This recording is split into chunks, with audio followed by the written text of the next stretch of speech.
Cheers. Just finished removing the ridiculous 6+ inches of snow that got dropped on us here in Michigan. Hope that your day hasn't been as cold as mine. And I just cannot wait for the weather to break because I really want to rock the shoes we're talking about today, but I'm not doing it out there in that nonsense. This particular shoe is celebrating its 35th anniversary, which is also just wild because the shoe is pretty much as old as I am. And that's just where I'm at in life. But for real, it's a super dope shoe, a history-making type shoe that was designed by a historical figure in the sneaker world. Lots to unpack and talk about here because if you aren't familiar with the history and this shoe in general, maybe you're just seeing it now because the anniversary has been sprouting up a lot of new colorways. It's time to get learnt, okay? That's what we're gonna do as we talk about this ridiculously dope colorway. Today we are talking about the Nike Air Trainer 1 SP in the Coriander colorway. Yes, nicey spicy. All right, before we get into it though, let's first take a closer look.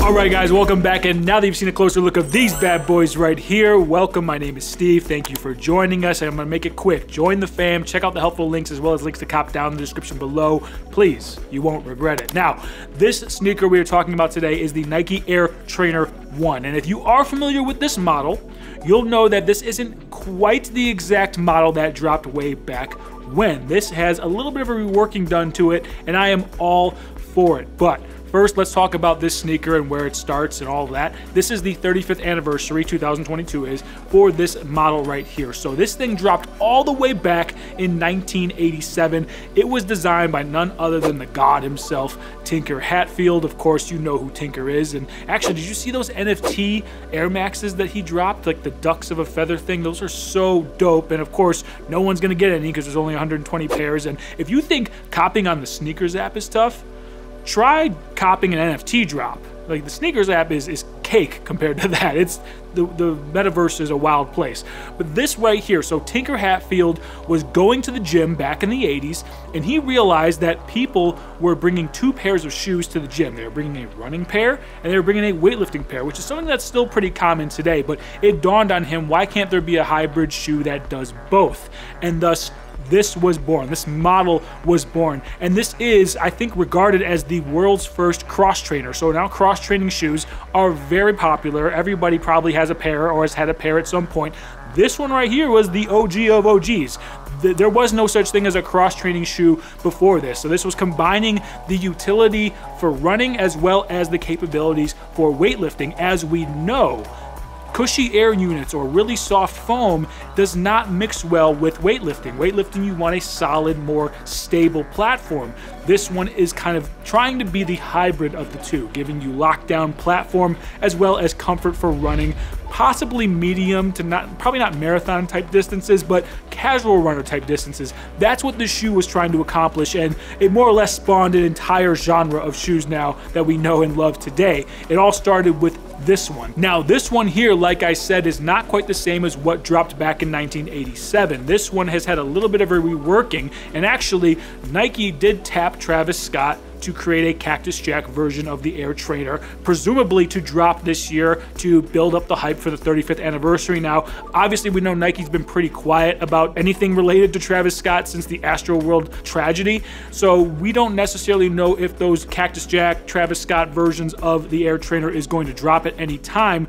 But this one appears to have some of the inspiration from the reworking that he did on this model. So the original ones have a, of course, iconic Velcro lace across the top. And this one, as you can see here, is a much more rugged, outdoorsy type style buckle as opposed to the Velcro strap.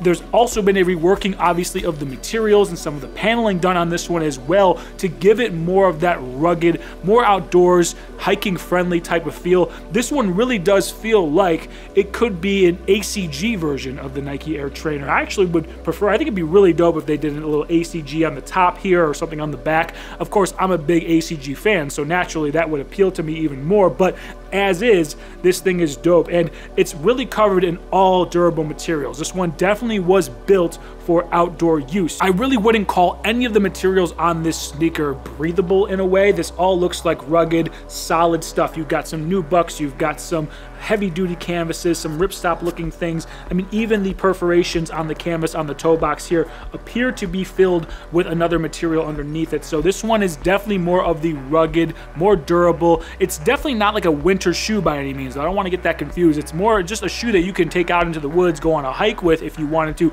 as well as rocking casually, as well as using as a cross trainer. So immediately this thing is starting to conjure up a lot of versatility in my mind, thinking like, wow, there's a ton of applications for this sneaker. It could be very useful as well as stylish. So the colorway we're talking about here, this is called more or less the Coriander colorway, but it has some wheat tones in here. There's some gray, I think it's like ashen gray, and then there's the wheat as well. There's this kind of vintage yellow on the midsole. All of these are more or less more earth type tones. I think the Coriander, of course, makes me think of spice. So really this just looks like the kind of hues you see on the spice rack. And I think that's a really dope look. Of course, this also lends to that more hiking outdoorsy aesthetic, as well as more in line with some of the recent, fashion trends and things in terms of colorways and color palettes that people are using. So again, I really like the way this looks. I love this this looks like a faded yellow on the inside, and this more of that, like I said, vintage yellow. The, of course, iconic looking outsole now. Nothing changes here. There's a little bit of a speck pattern on the outsole, which is pretty dope. And the colors all just come together a lot better than I would probably picture in my mind. So I saw them online, of course, and I was like, okay, that's dope. Let's try it out. And then getting them in hand, I was like, it's okay. I mean, there's a lot going on here. But then on foot, I really started to appreciate them a little bit more, although it is a bolder choice to go on foot. But I think this one, though, balances it pretty well. It is a chunkier feel on foot and a chunkier look. So that's something to keep in mind. I'd say probably in line with like a Air Force One mid. Those things can be pretty bulky on feet, especially if you're more of a petite person. That's something to keep in mind with this as well, because this platform is nice and wide. So let's talk about the fit, of course, on foot. I went with my true size, same size I'd go with the Air Force Ones. So that worked out beautifully. And this one does have that really nice wide platform. It's a very comfortable shoe to wear. If you're just planning on doing casual use, just go with your true size, nice wide platform, easy on, easy off. It is really nice for those applications, as well, of course, as weightlifting. Like, you can feel that platform. It's nice and wide, it's stable, but it's also got a little bit of give to it. It's a little bit comfortable, so you can do your running as well. I mean, you could probably hoop in this thing if you really wanted to. It's not terribly heavy either. It's really a very well executed type of shoe in terms of what it was going for, and the modern materials, this beautiful modern look that they've given to it. I mean, I really do like the entire aesthetic of what is happening with this thing. I do theorize or wonder if this was going to be something that released anyway alongside the Travis Scott release, because it does seem like it's very close to what Travis Scott would have done with this model. I mean, we have seen some photos, and maybe this was just going to be the poor man's version of the Travis Scott version, right? Like the Jordan 1 Mochas are to the Travis Scott Jordan 1s or whatever. Maybe this would have came out regardless. Either way, I'm happy to have this one, and I don't necessarily think I'm going to long much for the Travis Scott version when it drops, because even despite all the controversy, and I don't know how many people realistically are going to stave off from buying his shoes, I'm going to take the L regardless. So I'm really happy to get these now, because I think these are definitely overlooked in terms of the hype and the resale and all that. You can get your hands on a pair for a good price. So let me know what you think about these bad boys down in the comments below. I will hit you guys back. You know I respond to the comments. I respond to almost every single comment, as long as you're not, talking too crazy. So I will hit you back, because I want to know what you guys think about these. To me, they are definitely a cop. The link to cop is down in the description. You can cop from eBay, authenticity guaranteed, of course. Make an offer, you'll probably get a pretty good deal on these. Everyone goes home happy. You got a brand new pair of kicks. I'm happy for you. It helps out the channel as well. So join the fam too if you haven't already, guys, because you guys are what makes the sneaker channel great, and I appreciate each and every last one of you. More videos are to come, and I hope you will join us for those. And like we always say, hope you have a good day, good evening, good night whenever you're watching this, and I will see you guys on the next one. Peace.